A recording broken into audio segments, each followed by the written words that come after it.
आइए आज हम पढ़ते हैं 11वीं का यूनिट 3 तत्वों का वर्गीकरण एवं गुण धर्मों में आवर्तीता, जिसमें देखेंगे हम आवर्त सारणी की उत्पत्ति और विकास, जिसमें मुख्य रूप से मेंडलीव का आवर्त सारणी, न्यूलैंड का स्टक नियम, डाबी-रायनर का त्रिक नियम और नियम है जहां पर से आवर्त सारणी की उत्पत्ति हुई हम प्रारंभ से पढ़ेंगे। और ये 11वीं ही नहीं अपितु 9वीं 10वीं 12वीं और कॉलेज के विद्यार्थियों के लिए भी उपयोगी होगा। अन्य प्रतियोगी परीक्षाओं के लिए भी जानना जरूरी होता है, तो सभी कक्षाओं के लिए यह आवर्त सारणी उपयोगी होगा। आज मैं आपके लिए लाया हूं मेंडलीव के आवर्त सारणी तक। इसके बाद हम जो है अगला वीडियो लेके आएंगे आधुनिक आवर्त सारणी। तो आइए अध्ययन करते हैं एक्चुअल में आवर्त सारणी है क्या चीज। तो सभी ज्ञात तत्वों को उनके गुणों के आधार पर सारणीबद्ध करके समान गुण वाले तत्वों को एक ही वर्ग में रखना ही आवर्त सारणी है। सभी ज्ञात तत्वों को उनके गुणों के आधार पर सारणीबद्ध करके समान गुण वाले तत्वों को एक ही वर्ग में रखना ही आवर्त सारणी है। अब तत्वों का वर्गीकरण क्यों आवश्यक है? सारणीबद्ध जो हम कर रहे हैं तत्वों के एक साथ रख रहे हैं, तो हमें ज्ञात है कि सभी प्रकार के पदार्थों की मूल इकाई है। पदार्थों की मूल इकाई है ना, तत्व जो है, तत्व ही सभी प्रकार के पदार्थों की मूल इकाई है। और 1800 में 31 तत्व ज्ञात थे, फिर 1865 में 63 तत्व ज्ञात हुआ और वर्तमान में 118 तत्वों की खोज हो चुकी है, जिनमें 94 प्राकृतिक तत्व हैं और बाकी जो है कृत्रिम तत्व हैं। रसायन शास्त्र के अध्ययन को सरल बनाने के लिए वर्गीकरण आवश्यक हो गया, क्योंकि तत्वों की संख्या बढ़ती गई। तो उस कठिनाई को दूर करने के लिए और वर्गीकरण का जो महत्व है हम निम्न प्रकार से बोल सकते हैं। पहला, तत्वों के क्रमबद्ध और सरल अध्ययन हेतु। दूसरा, नए तत्वों की खोज हेतु। तीसरा, तत्वों के गुणों की आवर्तीता के अध्ययन हेतु और तत्वों के भौतिक गुणों के सत्यापन हेतु। अब देखते हैं आवर्त सारणी की उत्पत्ति या विकास। तो आवर्त सारणी की उत्पत्ति के बारे में देखते हैं। तो सबसे पहला जो है हम नियम देख रहे हैं इसमें लेवेजियर का वर्गीकरण, जो कि 1789 में इनके द्वारा दिया गया था। लेवेजियर ने तत्वों को धातु और अधातु में वर्गीकृत किया गया। जैसे कि आप लोग जानते हैं धातु वह तत्व है जो इलेक्ट्रॉन त्यागते हैं। जैसे यहाँ पे देख रहे हैं आप, ये सोडियम जो है एक इलेक्ट्रॉन को त्याग दिया और सोडियम धनायन बना दिया, तब धातु इलेक्ट्रॉन त्याग करके धनायन बनाते हैं। अधातु इसका विपरीत होता है। अधातु वह तत्व जो इलेक्ट्रॉन ग्रहण करते हैं और ऋणायन बनाते हैं। ये देखिए क्लोरीन है, इसने इलेक्ट्रॉन ग्रहण किया और ऋणायन बनाया। वैसे इलेक्ट्रॉन देने लेने की प्रक्रिया के बारे में हम लोग जब आगे पढ़ेंगे अगला वाला यूनिट में, तो आपको क्लियर हो जाएगा रासायनिक बंध वाले चैप्टर में। यहां हम केवल वर्गीकरण के बारे में जान रहे हैं कि लेवेजियर ने धातु को दो वर्गों में विभाजित किया, धातु और अधातु में। लेकिन इसमें कुछ दोष आ गया। दोष था कुछ तत्वों में देखा गया कि धातु और अधातु दोनों की गुण पाई गई, जिसे उपधातु कहते हैं, और लेवेजियर ने इसको उचित स्थान नहीं दिया। यानी नहीं हो गया, एक नहीं आएगा, अतः यह नियम अमान्य कर दिया गया। फिर है दूसरा, प्राउड की संकल्पना 1815 में जो दिया गया प्राउड के द्वारा। प्राउड ने सभी तत्वों को हाइड्रोजन से मिलकर बना है बताए। तब इनके अनुसार क्या है, सभी तत्व हाइड्रोजन से मिलकर बना है, इनके अनुसार यही बताया गया। और इन्होंने तत्वों के परमाणु भार ज्ञात करने के लिए सूत्र दिया, n गुणित हाइड्रोजन का परमाणु भार, जिसमें परमाणु भार पूर्णांक आता है। पर इसमें भी दोष हो गया, सभी तत्व हाइड्रोजन से प्राप्त नहीं किया जा सकता और सभी तत्वों का परमाणु भार पूर्णांक नहीं होता है।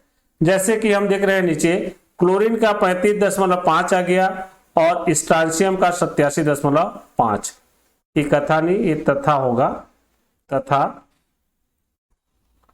तो इस प्रकार से ये नियम भी फेल हो गया। फिर डाबी-रायनर का त्रिक नियम आया 1829 में।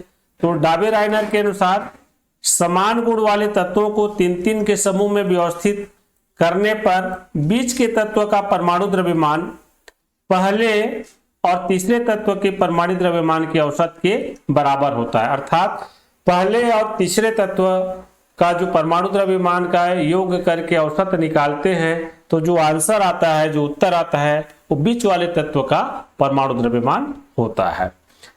हम देखते हैं किस प्रकार से होता है। जैसे देखिए, हमने तत्व लिया लिथियम, यहाँ सोडियम, पोटेशियम। तो ये जो पोटेशियम है बाहर वाला और फर्स्ट वाला तत्व है लिथियम। तो ये पहला तत्व लिथियम और यह है तीसरा तत्व। तो पहले और तीसरे तत्व के परमाणु द्रव्यमान का जब योग करके औसत निकालेंगे तो ये जो दूसरा तत्व सोडियम है इसका द्रव्यमान निकल जाएगा, वो उसका परमाणु द्रव्यमान होगा। जैसे देख रहे हैं हम लोग यहाँ पे लिथियम का परमाणु द्रव्यमान 7 है और पोटेशियम का 39 है। तो देखिए 7 धन 39 करके हमने 2 से भाग निकाला तो औसत आया 23 और ये 23 हो रहा है सोडियम का परमाणु द्रव्यमान। एक अन्य उदाहरण लें कैल्शियम, स्ट्रांसियम और बेरियम के बीच में। तो इसमें देख रहे हैं कैल्शियम का परमाणु द्रव्यमान 40, बेरियम का परमाणु द्रव्यमान 137। तो 40 और 137 को जोड़ करके जब हम हल करते हैं, इसको औसत निकालते हैं तो 87.5 आता है। तो ये जो 87.5 है स्ट्रांसियम का परमाणु द्रव्यमान होता है। तो डाबे-रायनर के त्रिक नियम के अनुसार इस प्रकार से हम देख रहे हैं कि समूह को 3-3 के क्रम में व्यवस्थित करते हैं तो बीच वाले तत्व का परमाणु द्रव्यमान पहला और तीसरा तत्व के परमाणु द्रव्यमान के औसत के बराबर होता है। लेकिन इसमें भी दोष हो गया, यह नियम कुछ तत्वों के लिए ही सही पाया गया और यह डी और एफ ब्लॉक के तत्वों के लिए उपयुक्त नहीं है। अब आता है AEBD चैन कोर्टाइस, जो कि फ्रांसीसी भूगर्भ शास्त्री हैं। 1862 में इन्होंने एक नियम दिया और इस भूगर्भ शास्त्री के अनुसार तत्वों को उनके बढ़ते हुए परमाणु भार के क्रम में व्यवस्थित करके वृत्ताकार सारणी बनाई, जिसमें तत्वों के गुणधर्मों में आवर्ती पुनरावृत्ति को दर्शाया गया। इस मॉडल को टेलुरिक स्क्रू भी कहा जाता है। जब बढ़ते हुए परमाणु भार के क्रम में इन्होंने व्यवस्थित किया और वृत्ताकार सारणी बनाई और तत्वों के गुणधर्म में आवृत्ति पुनरावृत्ति को दर्शाया इन्होंने, और इस मॉडल को टेलुरिक स्क्रू के नाम से जाना जाता है। ये देखिए इस प्रकार से इन्होंने वृत्ताकार सारणी बनाई, पर यह नियम भी कुछ समय के लिए रहा, फिर ये भी अमान्य कर दिया गया। फिर आया न्यूलैंड का अष्टक नियम 1865 में। तो न्यूलैंड के अनुसार तत्वों को परमाणु भार के बढ़ते क्रम में व्यवस्थित करने पर यह पाया गया कि प्रत्येक 8वां तत्व का गुण पहले तत्व के गुण के समान ही होता है, जैसा कि संगीत के 7 स्वरों में देखने को मिलता है। देखिए संगीत का 7 स्वर है सा, रे, गा, मा, पा, धा, नी। अब फिर सा बोलेंगे तो सा इसके नीचे आएगा, रे इसके नीचे आएगा, गा आएगा। मतलब प्रत्येक का हम सा का नीचे देखेंगे तो 8वां सा आएगा, रे को हम पहला माने तो इसका 8वां रे आएगा, गा से 1 नंबर स्टार्ट करें तो इसका 8वां गा आएगा। कहने का मतलब ये है यहाँ पे कि तत्वों को 8 तत्वों के क्रम में हम जब व्यवस्थित करते हैं, 7 तत्व को एक लाइन में रखते हैं और जब 8वां तत्व उसके नीचे आता है तो उनका गुण जो है पहले तत्व के गुण के समान होता है। इसको संगीत के 7 स्वर से इसीलिए तुलना किया गया। 8वां स्वर संगीत में पुनः दोहराई जाती है, उसी प्रकार 8वां तत्व का गुण भी दोहराई जाती है।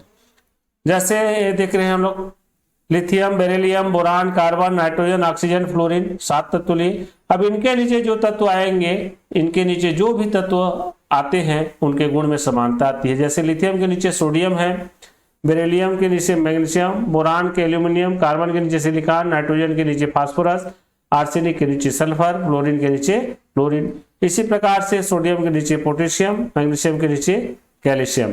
तो इस प्रकार से तत्वों को रखा गया न्यूलैंड के अष्टक नियम के अनुसार। मतलब 8वां तत्व के गुण जो है पहले तत्व के गुण के समान होता है।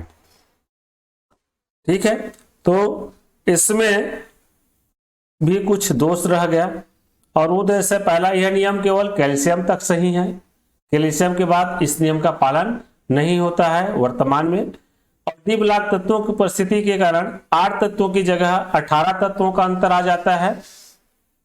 अक्रिय तत्व की खोज के बाद यह क्षारीय धातु से 8वें तत्व हो गया, अतः नियम अस्वीकृत हो गया। मतलब क्षारीय जब अक्रिय गैस का खोज नहीं हुआ था तब तक भी ठीक था, और जब अक्रिय गैस आया, इधर रखा गया, इसको 18वें समूह में या 0 समूह के नाम से दिया गया, तो फिर वो अक्रिय धातु ही 8वां बन गया, तो गुण में भी विभिन्नताएं आ गई। इस कारण ये नियम जो भी है अमान्य कर दिया गया। इसके बाद आया लोथर-मेयर का वक्र। 1869 में लोथर-मेयर ने एक वक्र प्रदर्शित किया, जिसमें इन्होंने तत्वों के परमाणु भार तथा परमाणु आयतन के मध्य एक ग्राफ खींचा, वक्र खींचा, तो पाया गया कि समान गुण वाले तत्व वक्र के समान स्थानों पर स्थित होते हैं। जिसका निष्कर्ष हम निकालना चाहें तो ये इस प्रकार से होगा कि सर्वाधिक विद्युत धनी तत्व जैसे क्षार धातु वक्र पर शीर्ष स्थान पर होते हैं ऊपर में, कम विद्युत धनी तत्व जैसे क्षारीय मृदा धातु वक्र पर अवरोही स्थान लेते हैं, उप धातु और संक्रमण धातु वक्र में तल पर स्थान लेते हैं नीचे, और सर्वाधिक ऋण विद्युतीय तत्व जैसे हैलोजन वक्र पर आरोही स्थान ग्रहण करते हैं। और चित्र से आप इस प्रकार से देख सकते हैं, तो यहां जो शीर्षस्थ दिख रहा है, यहां से हम जब शीर्षस्थ की बात करें, जिसको बोला गया क्या, वक्र के शीर्ष स्थान, तो सब यहाँ पे क्षार धातु है, उनके नीचे फिर क्षारीय मृदा धातु है, सभी वक्र वाला जो है, ये जो शीर्ष वाला है क्षार धातु है, उसके नीचे क्षारीय मृदा धातु होगा, जैसे मैग्नीशियम वाला लाइन है। तो इस प्रकार से ये जो विशेषताएं हैं है इस आधार पे, और इसका निष्कर्ष ये निकला कि इस वक्र के आधार पर लोथर-मेयर ने बताया कि तत्वों के भौतिक गुण उनके परमाणु भार के आवर्ती फलन होते हैं। क्या बोला? तत्वों के भौतिक गुण उनके परमाणु भार के आवर्ती फलन होते हैं, और यही जो नियम है मेंडलीव के आवर्त सारणी का आधार बना। अब आवर्ती फलन है क्या चीज, उसको समझ लें। यहाँ पे आवर्ती फलन चीज आया है, तो आवर्ती फलन क्या है? जब तत्वों को उनके बढ़ते हुए परमाणु भार के क्रम में व्यवस्थित किया जाता है, तब नियमित अंतराल पश्चात उनके गुण धर्मों में समानता पाई जाती है, उसे आवर्ती फलन कहते हैं। हम आगे जब आधुनिक आवर्त सारणी पढ़ेंगे ना, तो परमाणु क्रमांक के आधार पर तत्वों को व्यवस्थित किया गया, तो वहां भी आपको आवर्ती फलन पढ़ने के लिए मिलेगा। क्यों? आवर्ती फलन का मेन मतलब यह है कि नियमित अंतराल के बाद तत्वों के गुण धर्मों में समानता पाई जाती है, उसी समानता को हम बोलते हैं आवर्ती फलन, माने दोहराई जाती है वो गुण जो है। अब हम लोथर-मेयर का वक्र के बारे में जाने, तो इस आधार पर लोथर-मेयर ने भी अपना नियम प्रस्तुत किया वक्र के आधार पर, और उन्होंने बोला, जिसको लोथर-मेयर का नियम बोलते हैं, जिसमें ये बोले कि तत्वों के परमाणु आयतन उनके परमाणु भार के आवर्ती फलन होते हैं। तत्वों के परमाणु आयतन उनके परमाणु भार के आवर्ती फलन होते हैं, या बोल सकते हैं तत्व के भौतिक गुण उनके परमाणु भार के आवर्ती फलन होते हैं। ये लोथर-मेयर द्वारा प्रस्तुत किया गया नियम है। अब इसके बाद इनको आधार मान करके ही मेंडलीव ने ही दिया था, है ना। लोथर-मेयर के जो आप मेंडलीव के लिए मेंडलीव जो है कि जो आवर्त सारणी का नियम जो है, उसका आधार लोथर-मेयर का नियम ही बना। तो आइए देखते हैं मेंडलीव का आवर्त नियम क्या बोलता है। मेंडलीव ने यह आवर्त नियम 1869 में दिया, और इनके अनुसार तत्वों के भौतिक और रासायनिक गुण उनके परमाणु भार के आवर्ती फलन होते हैं। तत्वों के भौतिक और रासायनिक गुण उनके परमाणु भार के आवर्ती फलन होते हैं। अब आवर्ती फलन क्या है मैं बता दिया हूं आपको, कि नियमित अंतराल पश्चात जो है उनके अर्थात तत्वों के गुण धर्मों में समानता पाई जाती है। या हम इसको दूसरा तरीका से बोलना चाहें, शार्ट में भौतिक और रासायनिक गुण जो है, इसको एक साथ गुणधर्म भी बोल देते हैं। तो इसको गुणधर्म लिख करके परिभाषित कर सकते हैं हम, तत्वों के गुणधर्म उनके परमाणु भार के आवर्ती फलन होते हैं। तो दोनों में से कोई भी परिभाषा, ये जो नियम है इसको लिखोगे, दोनों सेम ही चीज है, अलग नहीं है। अब है मेंडलीव का आवर्त सारणी, इन्होंने इस प्रकार से दिया। तो इसमें हमको देखने के लिए मिल रहा है ऊर्ध्वाधर पंक्ति, क्षैतिज पंक्ति, है ना। ये जो है ऊर्ध्वाधर पंक्ति, ये क्षैतिज पंक्ति है, ऊपर से नीचे ऊर्ध्वाधर पंक्ति है जो कि 8 तक गया हुआ है। और पहले से 7वें वर्ग के तत्वों को जो है प्रत्येक का जो है 2-2 वर्गों में इन्होंने विभाजन किया था, ए और बी के रूप में। मेंडलीव की आवर्त सारणी की विशेषताएं देखते हैं। इन्होंने जो आवर्त नियम दिया मेंडलीव ने, उसके आधार पर, तो पहला यह परमाणु भार आधारित है। दूसरा, उस समय 63 तत्व ही ज्ञात थे, अक्रिय गैसों की खोज नहीं हुई थी। इनका वर्गीकरण का व्यवस्थित क्रम 36 पंक्तियां और ऊर्ध्वाधर स्तंभ है। 36 पंक्ति को आवर्त कहते हैं और आवर्त सारणी में इनकी संख्या 7 है। यहाँ पे आपको 12 दिखाया गया है, लेकिन वो 7 है। यह सबको अलग अलग करके दिखाया गया है। कुछ आवर्तों में जो है 2-2 तत्व का जो ग्रुप है वो पाया जाता है। तो 36 पंक्ति को आवर्त कहते हैं। आवर्तक सारणी में इनकी संख्या 7 है, वर्तमान भी 7 है। ऊर्ध्वाधर स्तंभ को वर्ग कहते हैं। जो खड़ी लाइन है ये वाला, इस प्रकार से ऊर्ध्वाधर स्तंभ है, इसको वर्ग कहते हैं, या समूह भी कहा जाता है, उसको समूह भी बोलते हैं। और इनकी संख्या 8 थी उस समय। देखिए 8 है, उस समय 8 थी, आजकल तो बढ़ गया ना, 1 से लेकर के इन्होंने 8 तक दिया हुआ है। 7वां वर्ग के सभी तत्वों को ए और बी उपवर्गों में विभाजित किया गया, माने 7वां वर्ग तक के, ये जो 7वां वर्ग के तत्व है सभी को ए बी के रूप में विभाजित किया गया था। और ए वर्ग वाले तत्व सामान्य प्रतिनिधि तत्व होते हैं और बी उपवर्ग वाले तत्व संक्रमण तत्व कहलाते हैं। 8वां वर्ग में 9 तत्व 3 पंक्तियों में होते हैं, जो कि संक्रमण धातु वर्ग होता है। एक ही वर्ग से संबंधित तत्वों के गुणधर्मों में समानता पाई जाती है। यह मेंडलीव की आवर्त सारणी की विशेषताएं। अब आता है वर्ग या समूह की विशेषताएं। जो ऊर्ध्वाधर पंक्ति है उसकी विशेषताएं। तो पहला, किसी समूह की क्रम संख्या, किसी समूह की, याद रखेंगे, किसी समूह की क्रम संख्या उस समूह के तत्वों की ऑक्सीजन के अनुसार संयोजकता प्रदर्शित करते हैं। ऑक्सीजन के अनुसार संयोजकता प्रदर्शित करेंगे जो समूह संख्या है वो। जैसे बोल सकते हैं पहले, दूसरे और तीसरे समूह के तत्वों की संयोजकता क्रमशः 1, 2 और 3, जो समूह संख्या है वही उनकी संयोजकता होती है। जैसा हमने यहाँ पे एक फार्मूला लिया Na2O MgO Al2O3, तो इसमें इनकी संयोजकता हम बताना चाहें तो सोडियम का 1, मैग्नीशियम का 2 और एल्यूमिनियम का 3 है। देख लो, सोडियम का 1, ऑक्सीजन के सामने कुछ नहीं लिखा, मैग्नीशियम का 2 है ना, ये दोनों का 2-2 होता है, इसलिए यहाँ पे 2 को नहीं लिखा गया है, MgO हो गया है, कट गया। संयोजकता किस प्रकार से अणुसूत्र बनाते हैं या संयोजकता क्या है, इसके बारे में हम आगे और पढ़ेंगे। और एल्यूमिनियम का देखिए, यहाँ सामने ऑक्सीजन के सामने 3 लिखा है, तो इसकी संयोजकता क्या हो जाएगी, 3 हो जाएगी। ये ऑक्सीजन के सापेक्ष है। और ऑक्सीजन का देखो इधर लिखा है ना। संयोजकता को हमेशा इस प्रकार से लिखते हैं, एक दूसरे तत्व के विपरीत में जो है दाहिनी और नीचे की ओर लिखा जाता है। तो यहाँ पे हमको देखने के लिए मिला कि ऑक्सीजन के सापेक्ष इनकी संयोजकता 1, 2, 3 होती है, क्रमशः 1, 2, 3 वाले तत्व की। फिर अगला पॉइंट है, एक ही उपसमूह के तत्वों के गुणों में आपस में समानता होती है, परंतु उसी समूह के दूसरे उपसमूह के तत्वों के गुणों से भिन्नता होती। एक उपसमूह के तत्वों के गुणों में समानता होगी, लेकिन उसी समूह के दूसरा अगर उपसमूह है तो उनके तत्वों के गुणों में भिन्नता आएगी। जैसे देखो, फर्स्ट में लिथियम, सोडियम, पोटेशियम, रुबिडियम और सीजियम को रखा गया है, और सेकंड में कॉपर, सिल्वर और सोना है। तो इनके जो गुण धर्म हैं इनके अलग अलग होंगे। देखिए यहाँ पे बोलता है उपसमूह, एक ही उपसमूह मतलब फर्स्ट फर्स्ट ए में जितने भी तत्व हैं इनके गुणों में समानता है। सेकंड बी, ए फर्स्ट बी, इनके गुणों में समानता है, लेकिन उसी समूह के दूसरे उपसमूह के तत्वों के गुणों में भिन्नता होगी। अब ये फर्स्ट ए और फर्स्ट बी जो नाम दिया गया है, तो इन दोनों का हम निकालें तो ऊपर ए और बी का, तो इनके गुणों में भिन्नता पाई जाएगी, अलग अलग गुण प्रदर्शित करते हैं। तीसरा है, एक ही उपसमूह के तत्वों के भौतिक और रासायनिक गुणों में क्रमशः परिवर्तन होता है। एक ही उपसमूह वाले में देखते हैं, जैसे उपसमूह फर्स्ट ए के तत्वों के परमाणु भार में वृद्धि के साथ गलनांक में भी कमी होती है।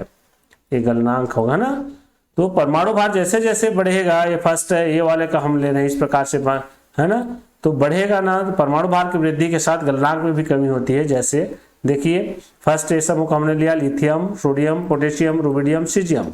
अब गलनांक का मान लिखे इसको डिग्री सेंटीग्रेड में, तो लिथियम का 186 है, सोडियम का 97.5 है, पोटेशियम का 62 है, रुबिडियम का 38 है और सीजियम का 26 है। तो इस प्रकार से हम देख रहे हैं गलनांक कमी होती जा रही है गलनांक में जब परमाणु भार बढ़ता है एक ही उपसमूह के तत्वों का। तो आवर्तों की विशेषताएं देखते हैं। आवर्त किसको बोलते हैं हमने देखा, तो आवर्त किसको बोले थे, जो क्षैतिज स्तंभ है उसको आवर्त कहते हैं। गुणों में परिवर्तन पहला, तो आवर्त में बाएं से दाएं जाने पर धात्विक गुणों में कमी और अधात्विक गुणों में वृद्धि होती है। देखो बाएं से दाएं जाएंगे तो धातु के गुणों में कमी आती है और अधात्विक गुणों में वृद्धि होती जाती है, आनी है अ है। जैसे सोडियम प्रबल धातु है जबकि क्लोरीन प्रबल अधातु है। यह दोनों तत्व तीसरा आवर्त के तत्व ही हैं, लेकिन अंतर है शुरू प्रारंभ में सोडियम है जो प्रबल धातु है और अंतिम में हम तीसरा तत्व देख रहे हैं क्लोरीन, वो अधातु है। विद्युत धनात्मक गुण भी बाएं से दाएं जाने पर कम होती है और विद्युत ऋणात्मक गुण बढ़ती है। तो सोडियम धन आयन वाला होता है और क्लोरीन जो है क्लोराइड रूप में ऋण आयन वाला होता है। तो इसी प्रकार से हम देख रहे हैं बाएं से दाएं जाने पर धनात्मक गुण कम होती है और विद्युत ऋणात्मक गुण बढ़ती है। धन वाला जो है कम होते होते यहाँ पे ऋणात्मक गुण में आकर के खत्म हो जाता है। ऑक्साइडों के स्वभाव में परिवर्तन की बात करें हम, तो किसी आवर्त में बाएं से दाएं जाने पर ऑक्साइड के सापेक्ष क्षारीय गुण में कमी आती है और अम्लीय गुण में वृद्धि होती है। मतलब क्षारीय गुण कम होते जाएंगे और अम्लीय गुण बढ़ते जाएंगे। जैसे देखते हैं उदाहरण से, ये देखिए ऑक्साइड गुण, सोडियम ऑक्साइड या magnesium oxide, aluminium oxide, silicon oxide, phosphorus पेंटा ऑक्साइड, सल्फर ट्राइऑक्साइड और ये जो है क्लोरीन का जो ऑक्साइड है। तो इस प्रकार से हम देख रहे हैं नीचे की ओर, आप थोड़ा ध्यान दीजिए मैं जो लिखा हुआ हूं। Na2O प्रबल क्षारीय है, MgO क्षारीय है माने क्षारीयता थोड़ा कम हो गया, Al2O3 ये उभयधर्मी हो गया, SiO2 ये दुर्बल अम्ल है, ये यहाँ पे आ जाएगा इसका दुर्बल अम्ल है, P4O10 अम्लीय है, SO3 ये अधिक अम्लीय है, थोड़ा खिसक गया है ना ये सेटिंग जो है, और Cl2O7 ये प्रबल अम्ल है, सर्वाधिक अम्लीय है। इस प्रकार से हम इसी समूह के तत्वों में देख रहे हैं कि क्षारीयता में कमी आ रही है और अम्लता में वृद्धि हो रही है इनके ऑक्साइड के सापेक्ष में। संयोजकता में परिवर्तन, किस प्रकार से संयोजकता परिवर्तन होता है, तो देखते हैं हाइड्रोजन, क्लोरीन और ऑक्सीजन के सापेक्ष हम संयोजकता की बात करें तो हाइड्रोजन या क्लोरीन के सापेक्ष संयोजकता 1 से 4 तक बढ़ती है। क्या होती है? 1 से 4 तक बढ़ती है। फिर है करके लिखा गया, फिर यहाँ पे आ जाएगा घटती है। आप लोग घटती लिख लेना या कम होती है लिख सकते हो, ठीक है। 1 से 4 तक बढ़ेगी फिर कम होगी। जैसे द्वितीय आवर्तक के तत्व का हमने उदाहरण लिया तो इसमें देखो वर्ग द्वितीय आवर्तक के तत्व में हमने लिया, आवर्त बाएं से दाएं चलते हैं ना, तो इसमें हमने वर्ग लिया है 1 से 7 तक का वर्ग। और इनमें जो संयोजकता प्रदर्शित करते हैं लोग 1 2 3 4, देखिए 1 से 4 तक बढ़ेगी तो 4 वर्ग तक का संयोजकता बढ़ता है, फिर उसके बाद घटती है बोल रहा है। तो फिर देखो संयोजकता 3 2 1 आ रहा है, घट रहा है ना। तो ये हाइड्राइड के सापेक्ष है, हाइड्रोजन के सापेक्ष।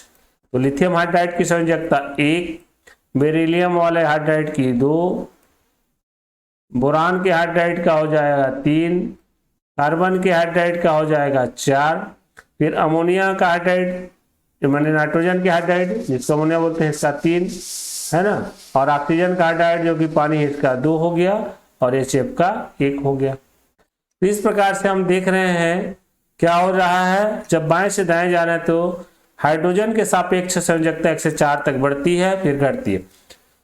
सेम कंडीशन क्लोरीन के सापेक्ष होगा। तो क्लोरीन के सापेक्ष देखते हैं, देखिए क्लोराइड का ले रहे हैं हम सभी तत्वों का, धातु का, सभी तत्वों का, सभी तो धातु नहीं है, बाएं से दाएं जाते हैं तो अधातु आ जाते हैं ना। तो यहाँ भी देखिए LiCl के सापेक्ष संयोजकता 1, BCl2 के सापेक्ष 2, BCl3 के सापेक्ष 3, CCCl4 के सापेक्ष 4, NCl3 के सापेक्ष घटना चालू हो गया, संयोजकता 3 हो गया, Cl2 के सापेक्ष 2 और ClF के सापेक्ष 1। तो इस प्रकार से हाइड्राइड और क्लोराइड के सापेक्ष जब हम संयोजकता की बात करते हैं आवर्त सारणी में, जब बाएं से दाएं जाते हैं आवर्त में, तो 1 से 4 तक बढ़ती है फिर घटती है। संयोजकता मतलब तत्वों के संयोग करने की क्षमता, एक तत्व दूसरे तत्व के साथ कितने संख्या में संयोग करता है, वही संख्या जो है उसकी संयोजकता होती है। जैसे कि मैं इसमें बता दूं, एक कार्बन जो है 4 हाइड्रोजन के साथ संयोग कर रहा है, तो इसकी कार्बन की संयोजकता 4 हो गई। अब ऑक्सीजन के सापेक्ष संयोजकता की बात करें तो ऑक्सीजन के सापेक्ष संयोजकता 1 से 7 तक बढ़ती है, 1 से 7 तक बढ़ती है। यहाँ पे मैं इसको कट कर दिया था, फिर घटती है, यहाँ लिखना ना, बिल्कुल जरूर लिखना, नहीं तो फिर गड़बड़ हो जाएगा, कम होती जा रही है। अब आ जाए दूसरा पॉइंट में, ऑक्सीजन के सापेक्ष संयोजकता 1 से 7 तक बढ़ती है, लगातार बढ़ती जाती है। तो तृतीय आवर्त के तत्व का हमने उदाहरण लिया यहाँ पे, देखिए वर्ग 1 से 7 तक प्रदर्शित कर दिया और संयोजकता 1 से 7 तक बढ़ेगी। यहाँ पे मिस्टेक हो गया है ना, 1 से 7 तक संयोजकता भी बढ़ेगी, ये हो जाएगा 5, इसका हो जाएगा 6 और इसको लिखोगे आप 7। ठीक है, इसको सुधार लेना आप।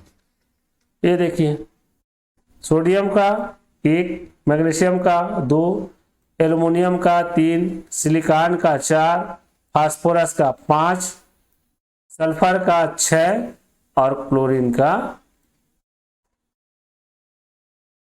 7। ठीक है, तो संयोजकता 1 से 7 तक बढ़ रही है, ये भी 5, 6 और 7 होगा। ठीक है, इसको सुधार लेंगे आप लोग। ये तो 3 2 1 वाला इसमें था ना हाइड्रोजन, इसके साथ क्या है, कॉपी पेस्ट किया हूं मैं, देख नहीं पाया, इस कारण जो है ये हो गया, सुधारना था मेरे को। तो आप सुधार दीजिएंगे, सुधार लेंगे ना, तो 1 2 3 4 5 6 7 भी आएगा, वर्ग की संख्या के बराबर ही होता है ना, ऑक्सीजन के सापेक्ष संयोजकता इनके ऑक्साइड का। विकर्ण संबंध, अब विकर्ण संबंध क्या है, तो द्वितीय आवर्त के तत्व तृतीय आवर्त के अगले समूह के तत्व के साथ गुणों में समानता प्रदर्शित करते हैं, उन्हें विकर्ण संबंध कहते हैं। जब द्वितीय आवर्त सारणी के ना द्वितीय आवर्त के तत्व तृतीय आवर्त के अगले समूह, अगले वर्ग के तत्वों के गुणों के साथ समानता प्रदर्शित करता है ना, तो उसको विकर्ण संबंध कहते हैं। जैसे हमने बना लिया वर्ग 1 से 7 तक लिया, अब यहाँ तत्व ले लेते हैं, जैसे द्वितीय आवर्त के तत्व हमने लिखा lithium, beryllium, boron, carbon, nitrogen, oxygen, fluorine. अब तृतीय आवर्त के तत्व ले लें, तो तृतीय आवर्त में है sodium, magnesium, aluminium, silicon, phosphorus, sulphur और क्लोरीन। अब इसमें देखिए परिभाषा के अनुसार द्वितीय आवर्त के तत्व, ये हमारा आ गया यहाँ सभी द्वितीय आवर्त के तत्व। तृतीय आवर्त के अगले समूह के तत्व, तृतीय आवर्त के तत्व आ गया। अब बोलता है अगले समूह, समूह मतलब मान लो हम लिथियम की बात करें, तो लिथियम से द्वितीय आवर्त के तत्व, लिथियम द्वितीय आवर्तक है। अब तृतीय आवर्तक अगले समूह मतलब ये पहला समूह में है, तो अगला समूह इसका क्या हो जाएगा, द्वितीय समूह, ये मैग्नीशियम आ जाएगा, तो मैग्नीशियम के गुणों के साथ समानता प्रदर्शित करेगा। उसी प्रकार बेरिलियम, एल्युमिनियम के साथ ये द्वितीय आवर्त के जो है द्वितीय वर्ग का तत्व है, तो अगले समूह से प्रदर्शित करेगा, तो तीसरा आएगा। बोरान सिलिकॉन से, कार्बन फास्फोरस से, नाइट्रोजन सल्फर से, ऑक्सीजन क्लोरीन से, इस प्रकार से समानता प्रदर्शित करते हैं। आप इस प्रकार से भी समझ सकते हो। देखो आप क्या करते हो, एक आयत बनाते हो, तो यहाँ इस प्रकार से एक तिरछी लाइन खींचते हो, इस कोना को मिला के, इसको बोलते हो विकर्ण, बोलते हो ना, इसको विकर्ण बोलते हो। तो ठीक इसी प्रकार से द्वितीय आवर्त के तत्व तृतीय आवर्त के अगले समूह के तत्व के साथ गुणों में तिरछा समानता रखते हैं, है ना, तिरछा संबंध रख रहे हैं इस प्रकार से, तो इसी को बोला जा रहा है विकर्ण संबंध। ये देखिए लिथियम का मैग्नीशियम के साथ, beryllium, aluminium, boron, silicon, carbon, phosphorus, nitrogen, sulphur और ऑक्सीजन क्लोरीन के साथ उनके गुणों में समानता प्रदर्शित करता है। अब मेंडलीव की आवर्त सारणी की उपयोगिता या लाभ, मेंडलीव की आवर्त सारणी में क्या उपयोगिता है या उससे जो है क्या लाभ है, उसको देखते हैं। पहला, तत्वों के अध्ययन में सहायक, सभी ज्ञात तत्वों को उनके समान गुणों के आधार पर एक ही उपवर्गों में रखा गया, जिससे तत्वों के अध्ययन में आसानी होगी। दूसरा, नए तत्वों की खोज में सहायक या नए तत्वों की खोज में भविष्यवाणी बोल सकते हैं हम। तो सारणी में मेंडलीफ ने नए तत्वों की खोज के लिए कुछ रिक्त स्थान छोड़ दिए थे, जिससे नए तत्वों की खोज में प्रोत्साहन मिला। और जैसे इसमें कुछ लिखा भी गया है, हमने लिया है स्कैंडियम, गैलियम, जर्मेनियम, टेक्नीशियम, इनका खोज हुआ। ये ऐसे तत्व थे जिनका स्थान और गुणों का निर्धारण मेंडलीफ ने अपने खोज के पहले कर दिया था। हालांकि खोज नहीं पाए थे, लेकिन इनके लिए उन्होंने खाली स्थान छोड़ दिया था, रिक्त स्थान छोड़ दिया था। जैसे सिलिकॉन वर्ग में 72 परमाणु भार वाले तत्व का स्थान रिक्त था, इसे एका सिलिकॉन नाम दिया गया और बाद में खोजा गया यह तत्व जर्मेनियम कहा गया। ठीक है, तो इसी प्रकार से कुछ अन्य उदाहरण है इसी के साथ में। देखिए, एका एल्यूमिनियम बोला गया, बाद में खोज हुआ उसका नाम गैलियम हो गया। एका सिलिकॉन जर्मेनियम कहा गया। एका बोरान नाम दिया था, स्कैंडियम हुआ। एका मैग्नीज जो बोले थे, टेक्नीशियम हुआ। बाद में ये खोज हुआ, इनके लिए रिक्त स्थान छोड़ा गया था। तो इनकी खोज जो हुई है इनके आधार पर, है ना। तो ये नए तत्वों के खोज में भविष्यवाणी भी हो गई, खाली जगह छोड़ा गया तो उसका फिर अध्ययन करके खोज किया गया। फिर है परमाणु भार ज्ञात करने में सहायक। तो तत्वों का आवर्त सारणी में स्थान ज्ञात होने से इनकी संयोजकता ज्ञात हो जाती है। तत्व के तुल्यांकी भार से संयोजकता का गुणा करके परमाणु भार ज्ञात कर सकते हैं। जैसा सूत्र है, तत्व का परमाणु भार बराबर तुल्यांकी भार गुणित संयोजकता। तो तुल्यांकी भार से संयोजकता का गुणा करने से परमाणु भार ज्ञात हो जाता है। तो परमाणु भार ज्ञात करने में सहायक हो गया। फिर है मेंडलीफ की आवर्त सारणी की दोष या कमी। देखिए, हर खोज के साथ कुछ न कुछ दोष हो जाता है। हम कोई काम करते हैं, कुछ न कुछ त्रुटि हो जाती है, ठीक उसी प्रकार के इनके साथ हुआ। तो पहला इनका है हाइड्रोजन का स्थान अनिश्चित। हाइड्रोजन का स्थान इन्होंने निश्चित नहीं कर पाया, तो उसी को बोला जा रहा है हाइड्रोजन क्षार धातु और हैलोजन दोनों के गुणों से समानता रखता है, पहला और सातवें समूह से, जिससे मेंडलीफ इनका स्थान निश्चित नहीं कर सके। और हाइड्रोजन दोनों वर्गों से समानता रखता है, इस समानता के कारण इसे आवारा तत्व कहा जाता है। पूछा भी जाता है आवारा तत्व क्यों कहते हैं, तो क्योंकि हाइड्रोजन और हैलोजन दोनों वर्ग के तत्वों के गुणों से समानता रखता है और इसका स्थान निश्चित नहीं है, अनिश्चित हो गया। फिर समस्थानिकों के लिए इन्होंने कोई स्थान नहीं दिया। हम पढ़े कि ये जो तत्वों को परमाणु भार के बढ़ते क्रम में रखें, और हम जानते हैं समस्थानिक मतलब क्या होता है, जिनका परमाणु क्रमांक समान होगा लेकिन परमाणु द्रव्यमान अलग अलग होगा। तो जब इन्होंने परमाणु द्रव्यमान के अनुसार आवर्त सारणी में तत्वों को व्यवस्थित किया, तो इनको चाहिए था कि जो समस्थानिक है उनके लिए भी परमाणु भार के आधार पर स्थान होना चाहिए था, पर इन्होंने उनके लिए अलग स्थान नहीं दिया। तो इसी को बोला जा रहा है कि समस्थानिकों के परमाणु भार भिन्न भिन्न होते हैं, अतः मेंडलीफ की आवर्त सारणी में स्थान मिलना चाहिए था, किंतु कोई स्थान नहीं दिया गया, जबकि इन्होंने परमाणु भार के आधार पर तत्वों को रखा था। आधुनिक आवर्त सारणी में दिक्कत नहीं है, क्योंकि वो तो परमाणु क्रमांक के आधार पर रखा गया है ना, तो परमाणु भार के लिए अलग से जगह देने की आवश्यकता नहीं है। जब हम आधुनिक आवर्त सारणी पढ़ेंगे तो समझ होगा। हम मेंडलीफ की आवर्त सारणी की दोष या कमी को देख रहे हैं। फिर भारी तत्वों को हल्के तत्वों से पहले रखे जाना। तत्वों के कुछ ऐसे युग्म हैं जिन्हें परमाणु भार के बढ़ते क्रम में नहीं रखा गया। खुद बोले कि परमाणु भार के बढ़ते क्रम में रखे, लेकिन कुछ तत्व ऐसा था जिनको परमाणु भार के बढ़ते क्रम में नहीं रखा, मतलब कम परमाणु भार वाले तत्वों को बाद में रखा गया और ज्यादा वाले को पहले रख दिया गया। तो इसी को बोला जा रहा है ज्यादा परमाणु भार वाले अर्थात भारी तत्वों को हल्के तत्वों के पहले रखा गया, जो कि उचित नहीं था, खुद का नियम था और खुद इन्होंने इस प्रकार से नहीं रखा। जैसे ये देखिए उदाहरण लिया हमने, आर्गन का 39.9 होता है, पोटेशियम को 39.1, तो आर्गन को पोटेशियम से पहले रख दिया गया। फिर कोबाल्ट और निकल की बात करें तो कोबाल्ट का 58.9 है, ठीक है, कोबाल्ट का कितना है 58.9 है, और निकल का 58.6 है, जो कि कम वाले से पहले रखा गया। इसी प्रकार थोरियम प्रोक्टियम की बात करें, थोरियम का 232 है, प्रोक्टियम का 231 है, तो इसको पहले रख दिया गया। तो भारी तत्वों को हल्के तत्वों से पहले रखा गया, ये दोष है।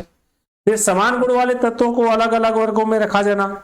समान गुण वाले तत्वों को भी इन्होंने क्या कर दिया, अलग अलग वर्ग में रख दिया।